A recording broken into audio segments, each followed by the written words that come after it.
یو سړي د څارویو میله کې پسه واخیست. کله چې کور ته راورسېد غوښتل یې له موټر څخه یې راکوز کړي. له موټر څخه د راکوزېدو پر مهال پسه منډه وکړه او وتښتېد. سړي ورپسې منډه کړه تر څو یې راونیسي، خو ناڅاپه پسه یو کور ته دننه شو. دا کور د یتیمانو و. د یتیمانو مور به هره ورځ په دروازه کې انتظار کاوه چې څوک به ورته دروازه کې طعام او صدقه پرېږدي. دغه کار به هره ورځ د دوی یو ګاونډي کاوه. کله چې پسه د یتیمانو کور ته دننه شو، د یتیمانو مور له کوره راووتله چې د دوی ګاونډی ابوبکر ستړی او ساه نیولی دروازې سره ولاړ دی. د یتیمانو مور ورته وویل چې الله تعالی دې درنه صدقه قبوله کړي. میرمن دا ګمان کاوه چې ده دا پسه صدقه کړی دی.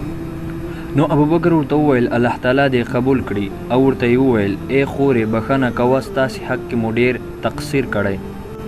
سړي قبلې ته مخ کړ او لاسونه یې پورته کړل او ویې ویل ای الله ته یې په خپل دربار کې قبول او منظور کړې.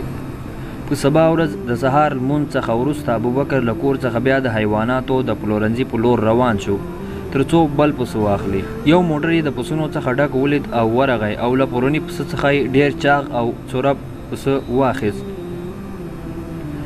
ابوبکر ونه د قیمت پوښتنه وکړه. خرڅوونکي ورته وویل چې دا مفت دی، او د دې سبب دا دی چې سږ کال الله تعالی ما ته ډېر زیات څاروي راکړل او ما نظر منلی و چې که چیرې د میږو رمه مې زیاته شوه نو اول اخیستونکي ته به څاروي مفت ورکوم. نو دا ستا نصیب دی، او په دې توګه الله تعالی د خپلې صدقې وعدې پر اساس صدقه کوونکي شخص ته له هغه څخه غوره او نعم البدل په نصیب کړ. ای مسلمان وروره، دا ټول د صدقې اثر و او ته څه پوهیږې چې صدقه کې څومره اثر او طاقت دی. مسلمان وروره صدقه کوه، ځکه چې کفن کې جیبونه نشته، سبا به مړ یې، هر څه مال او دولت به دې در څخه پاتې وي. که مو ویډیو پوره کتلی وي نو هیله کوم ملګرو چې ویډیو له نورو ملګرو سره هم شریکه کړئ او د لا نورو داسې ویډیوګانو لپاره زموږ چینل هم سبسکرایب کړئ.